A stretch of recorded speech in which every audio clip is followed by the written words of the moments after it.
right, here we are with another legend. It's Steve Jordan. Oh my God, I haven't seen you. It's probably been since Desert Storm. So tell us what's going on. What have you been up to? Retired. And what year did you retire? I left the Navy in 94. 94. And I've been fully retired 6 years. 6 years. Now, let's go back to the very beginning now. When did you join the Navy? 1972. And you went to boot camp? Boot camp, AEA school, H3 school, then on the VC-8 Roosevelt Roads. Okay, and you got wheeled right into what command? Left VC-8, went to NAS Norfolk, became a TAR there, okay. and transferred to HAL-5 as a plane coder. Okay, and that was in 77 or 78? Yep. 77. From there, 5 years later, transferred to HAL-4 for 3 years. Left there in 85, went to the helicopter desk at ComNev Airres 4 for 3 years. In November of 88, back to HAL-5, which became HCS-5 within about a month. Right, right. And you were a TAR or CELRES? TAR. TAR. And then we were gearing up, and then somehow we heard about Desert Shield. Yeah. And then, 3 years, spent 3 years there. And then next thing we know, we're off to Desert Shield, Desert Storm, and we come back, and you did how many more years after that? Well, I actually went to Dallas to retire.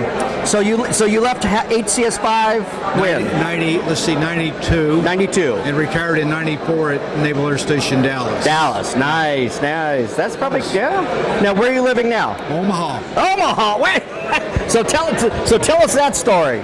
Well, my wife was in the Navy. We met in Puerto Rico. Both of us. She was in the administrative offices, and I was down on the hangar deck. And she asked me to dance one time. We've been dancing for 47 years. She only did 3 years active duty, and then when she got out, I was becoming a TAR. And like I say, we've moved around a lot. Wow. But when we got to Dallas, we left Point Magoo where it was 70 degrees every day. We get to Dallas, it's 105. I come home from work one day, and my daughter and my wife was sitting at the dining room table, and I could kind of tell by the looks something was up. And I come into the kitchen, and my daughter, who was about 7th grade, she just blurted out, "Dad, I don't know where you're going when you leave here, but we're going to Omaha." Well, I was already 22 years. So that's when I just said, okay, I think it's time to go to Omaha, and it's been a real blessing. Now, what have you been doing since you retired? I was the quality manager for the Omaha World Herald for 15 years. Really? And then in 08, when the economy tanked, they let that department go with a few others. And believe it or not, then I went to work for the Air Force, working on 135s. Doing what? Avionics. Really? Really? When you're 54 and somebody offers you a real job with benefits, man, you know. Now that's a DoD civilian job, or is that a subsidiary of Civil Service? It is. Oh, civil service. Yeah. So how many years do you have with civil service? 8 years. Okay, all right. So you get it after 5 years, you get a partial, right? Yeah. And you're collecting. Yeah, I guess you can apply for that at 61 and a half or something, right? Yeah. Yeah. Oh, it was a blessing. So how many total years in the Navy? 22 active duty. So 22. 15 years at the newspaper, 8 years with the Air Force. Wow. Well, absolutely blessed. Absolutely blessed. You know, like I said, there are overachievers, and then there's Steve Jordan.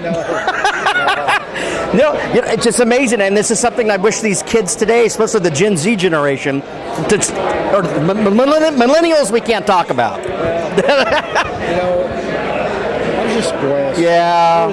There was people in my life that took me under wing, coached me, helped me to the fire. You know, that's fantastic. I mean, chiefs and officers, senior enlisted, all of them.